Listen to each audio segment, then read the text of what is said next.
The printout said 1 match, 10 out of 10. On the whole national registry, for a 9-year-old girl with acute myeloid leukemia, there was exactly 1 man alive whose marrow could save her, and Marcus Reeves, 3-term district attorney, 88% conviction rate, was staring at the intake line under the redaction bar. Registered at a blood drive. Angola. Camp F. The year read like a wound, because Marcus knew that year. He had sent a man to death row that year, to that exact tier from behind his own desk. His hand did not move to the phone. The only person on earth who could keep his daughter breathing was the one man he had spent a career proving did not deserve to. How do you beg the man you buried? 3 years earlier and a different clock, Eli Coyle started his shift at 4 a.m.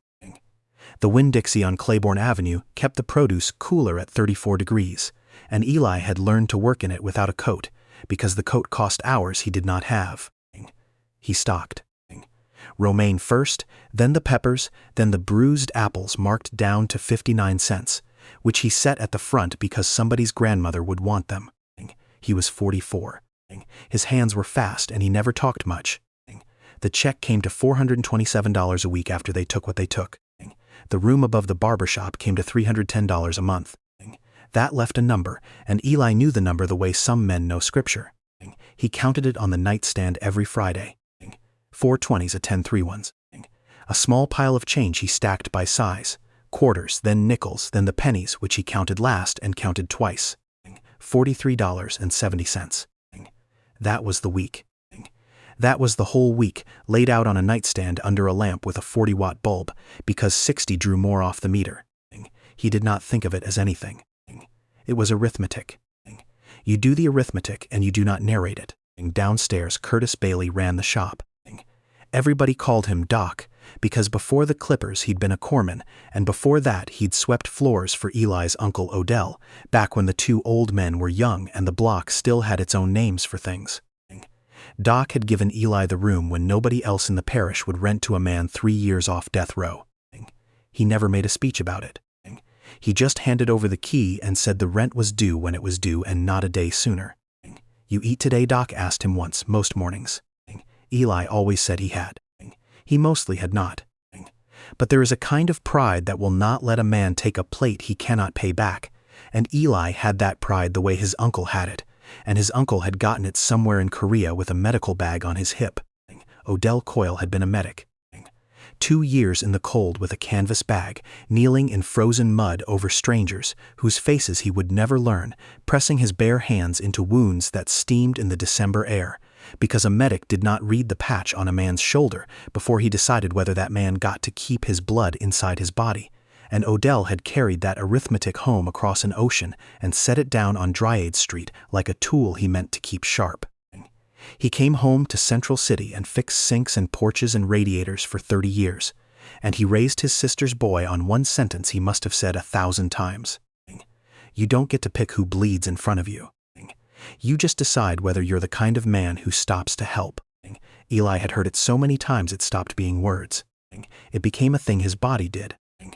Which was why, in the 6th year of an 11-year sentence he had not earned, when a Red Cross drive rolled its cots into the visitation hall at Camp F, Eli rolled up his sleeve. Most men on the tier would not. You do not give the state your blood when the state is trying to take your life. That was the logic, and it was good logic. But the nurse was tired and short a volunteer, and Eli sat down and let her find the vein, and while the bag filled, he said something the man in the next cot never forgot. Somebody in here's got the same blood as somebody out there. He said it plainly. Not as hope. As fact. The same blood ran in the free world and the caged one, and a tube did not know the difference, and neither did a dying stranger who might one day need it. He signed the little card. The same blood, he thought, and closed his eyes. He let them swab the inside of his cheek for the registry, because the nurse said it cost him nothing, and might cost somebody else everything if he refused. Then they wheeled the cots out. The door of Camp F closed on him for 5 more years. He did not think about the card again. He kept one piece of paper from those years.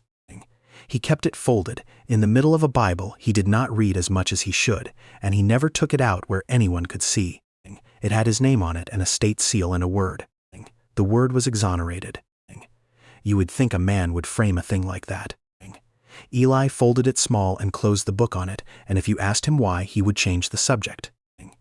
Uptown, in a house with a gate, a different man was learning the vocabulary of a hospital. Marcus Reeves had spent 14 years turning people into numbers. It was the job. Defendants were case files. Verdicts were percentages. A career was a line that went up if you kept the percentage high. 88. He said it in every debate. He believed people were units because units could be won, and Marcus Reeves had never once in his adult life failed to win. Then a pediatric oncologist at Oxnard said the word leukemia about his 9-year-old, and the number that came back was not 88. It was 23. 23%. That was the chance, the doctors said gently, that a black child would find an unrelated marrow-match on a registry built mostly from other people. Marcus did not understand it. He had never been on the wrong side of a percentage. Now his daughter was. No motion he could file, no favor he could call, no amount of the power he had spent a lifetime stacking could argue with a tissue type. He did not know yet whose blood would answer. He only knew, sitting in that consult room, that somewhere in his own past there was a debt he had never once let himself count. The word for what Simone had was acute myeloid leukemia, and Marcus made himself learn every syllable of it. Because learning a thing was how he had always taken power over it. The marrow was the factory. Hers had started printing the wrong cells, blasts they called them. Chemotherapy could burn the factory down. It could not rebuild it. For that you needed someone else's marrow dripped in through a line to find the empty bone and start the factory over. A transplant. That was the cure. There was a cure. The cure had a door, and the door had a lock, and the lock was a number. Oxnard assigned them a transplant coordinator named Renata Vaughn. She was maybe 50, unhurried in a way that Marcus first mistook for slowness and later understood was the opposite. She had simply stopped being in a rush about things that could not be rushed. She sat across from him and Simone's mother and laid it out without softening it and without cruelty. A sibling was the best shot. Simone had none. After that you went to the National Registry, 10 million strangers who had swabbed a cheek and agreed to be found. You matched on markers, 10 of them, and you wanted 10 out of 10. And here she paused, because here was the part that had no motion to file against it. For a white child, Renata said, the registry gives about a 77% chance of a match. For a black child, it's about 23. Marcus heard the numbers the way he heard a verdict read against a client he was sure he'd beat. He asked why. He was a man who asked why the way other men breathed. And Renata told him the registry was built mostly from donors who did not look like Simone, and marrow matched best inside ancestry. And so the smaller a group's presence on the list, the longer its children waited in a hallway. It was not malice. It was arithmetic, the same cold arithmetic Marcus had spent a career on, only now the units were children and one of the units was his. He did what he knew how to do. He made calls. A hospital board chair. A state senator. A man who ran a foundation. Every one of them was sorry, and not one could add a single compatible stranger to a national list by Friday. Power, it turned out, was a key cut for certain locks. This lock did not have that shape. Then the registry ran and it came back with one. One match. 10 out of 10. Renata said it almost carefully, the way you set down something that might break. Somewhere in the country there was exactly one adult whose marrow was a perfect key to Simone's lock, and he had swabbed his cheek years ago and vanished back into his life, and the registry held him now only as a donor ID and a redaction bar. To reach him, Renata explained, someone with authority over the sealed record had to sign the unseal. The donor had registered through a corrections facility drive, and those intakes were sealed under a state protocol, and a district attorney's signature was one of the few that could open one. She slid the printout across the desk so he could see what he would be authorizing. Marcus looked at the intake line under the bar. The facility. The tier. Camp F. The year. And he stopped breathing in the particular way a man stops breathing when a door he nailed shut 14 years ago swings open on its own. He knew that year. He knew that tier. He had a case from that year and that tier, His case, the one that made him, the one he cited in every campaign as proof he was tough and he was right. A capital conviction he had won as a hungry assistant DA of 37. He remembered the defendant's face. He remembered more than the face the thing he had done to win. Because Marcus Reeves had not simply won that case. He had shaped it. He remembered his own closing argument. He had stood in front of 12 people and told them the defendant was not like them, was not of them, did not share what they shared. Men like this don't share our blood, he had said, and he had watched it land, and he had won. It was a line. He had thought of it as a line. There had been a lab report. A single sheet that complicated the timeline, that a defense with money would have made a week out of, a sheet that put the wrong kind of doubt in front of a jury at the wrong moment. And Marcus, 37, hungry, certain, sure past the point where certainty is a virtue, and into the place where it becomes a weapon, had read that sheet twice and then found, in the tangle of disclosure rules, a procedural reason it did not technically have to reach the other side. And there had been a jailhouse informant, a man already facing his own charges, who came forward with exactly the testimony the case needed, at exactly the moment it needed it, in exchange for a consideration nobody wrote down. He had looked at the lab report and found a procedural reason it did not have to be turned over. He told himself it was a technicality, that the man was guilty anyway. He filed the reason, used the informant, took the win, and the win put a man on death row, and Marcus had gone home and slept. He had a word for what he'd done back then if he used any word at all. The word was procedure. Here is the thing about a death sentence built the way Marcus built his. A study published in the Proceedings of the National Academy of Sciences estimated, using survival analysis methods, that at least 4.1% of people sentenced to death in the United States are innocent. 4 out of every 100. And exonerations are not rare accidents at the edge of the system. The Death Penalty Information Center counts more than 185 people freed from death row since 1973, roughly 1 exoneration for every 8 executions carried out. More than 500 capital convictions have been overturned in cases involving official misconduct, evidence withheld, witnesses coached, reports that never reached a jury. The machinery does not announce which 4 in 100. That is the horror of it. A prosecutor can run an 88% record for 14 years and never once have to know which of those numbers was a man who did not do it. Marcus set the printout down. His hand was not steady. He knew now which one. The man he had told a jury did not share their blood was the only man alive whose blood could save his child. There was a thing Marcus Reeves had never told anyone. He told it now to no one. Alone. His study, 2 a.m., the printout face down on the desk, because he could not look at it and could not throw it away. He had a brother once, older by 4 years. Andre. When Marcus was 19, Andre had been arrested for a robbery 2 miles from where he actually was. Identified by a witness shown his photo 3 separate times before she picked it. Convicted in a trial that lasted a day and a half. His lawyer met him twice. 11 years. Andre served 6 before the real man confessed to something else and mentioned it in passing. By then, Andre had a knife scar and a flatness behind the eyes that never came back. He was dead within 2 years of release in a way the family agreed never to name. Marcus went to law school on that grief. He told everyone the same thing. He was going to fix the machine that ate his brother. And somewhere in the fixing, he had become the machine. He learned the system so completely that he learned where its eyes did not reach, told himself he only worked those blind spots when a man was guilty anyway, and stacked a record on that private permission until an 88 hung after his name like a title and made him untouchable. One technicality at a time, he had done to a stranger from Camp F the exact thing that had been done to Andre. And that was the part he could not file a motion against, the part that woke him at 2 a.m. with the printout face down on the desk.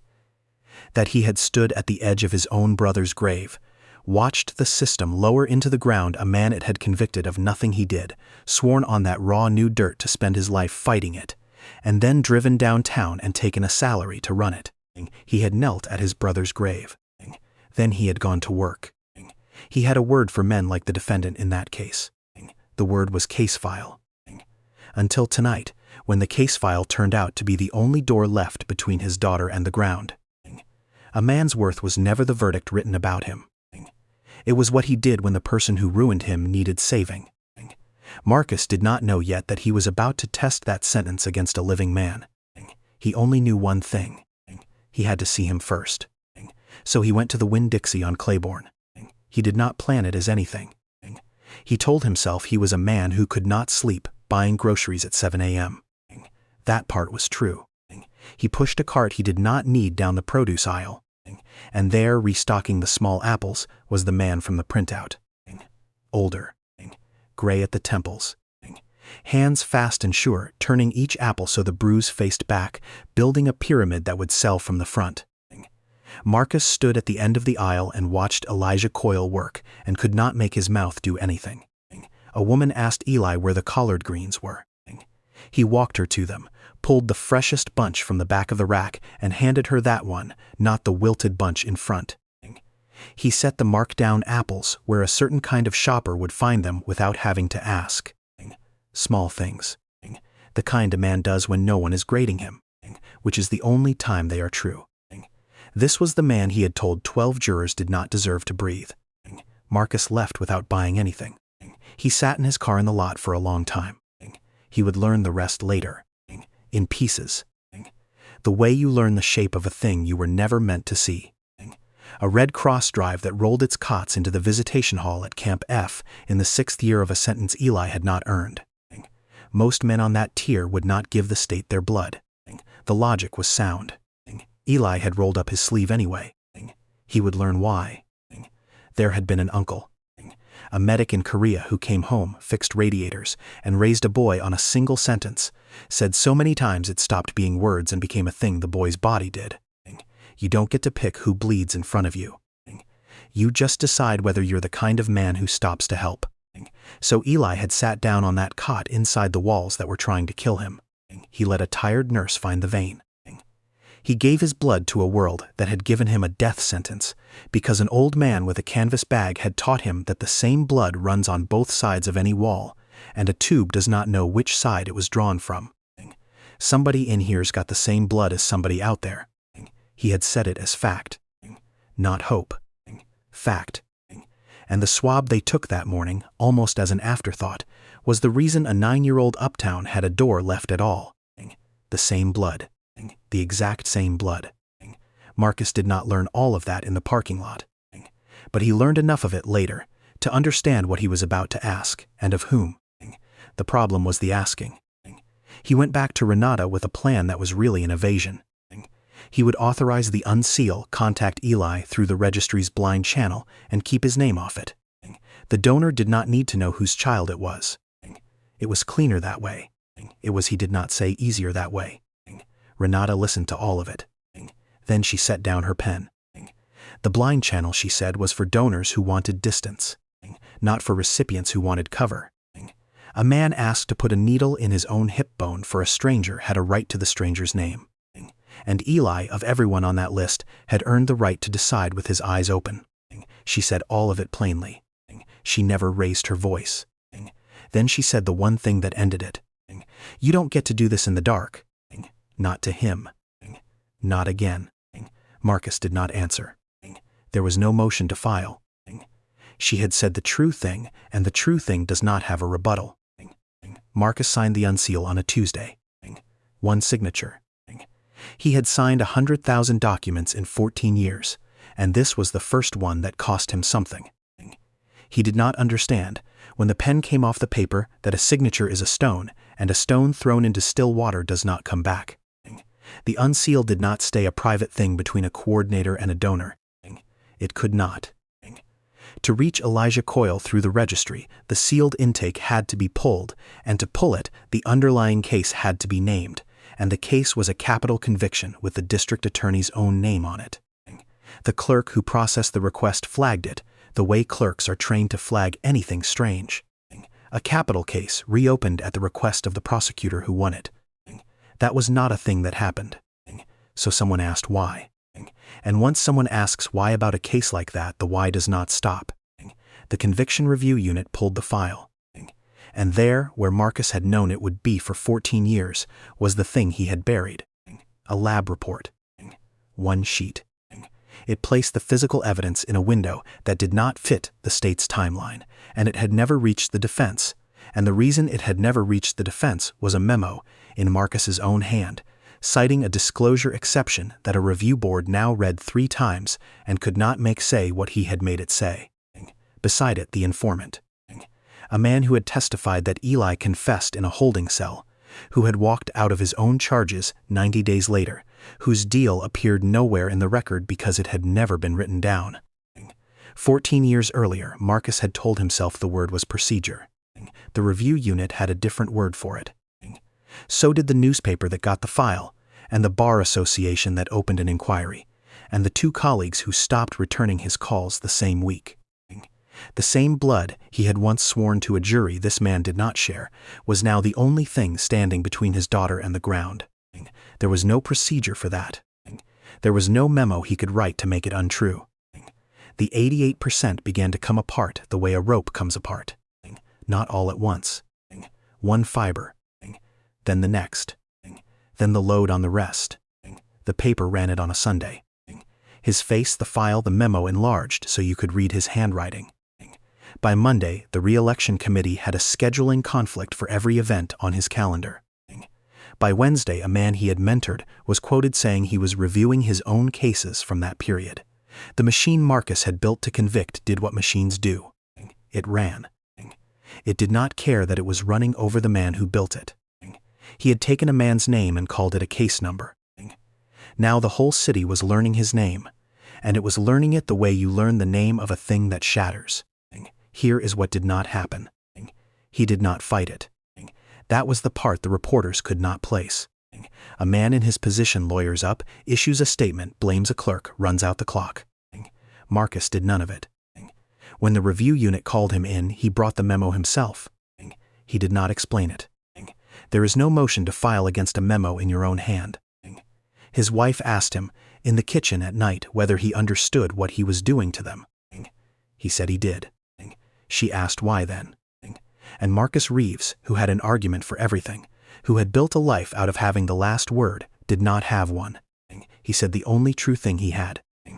Because a 9-year-old is going to live because of a man I tried to kill.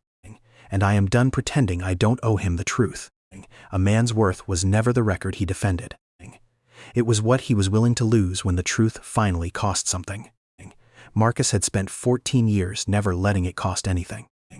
He was paying all of it now, in 1 week, and the strange thing, the thing he could not have explained to the reporters or his wife or the mentor who would not call him back, was that it felt less like drowning than like coming up for air. There was one thing left he had not done. The hardest one. Not the memo, not the review board, not the cameras on his lawn. He had not yet stood in front of Elijah Coyle and said what he had done. Renata set the meeting. A small room at Oxnard, 2 Chable.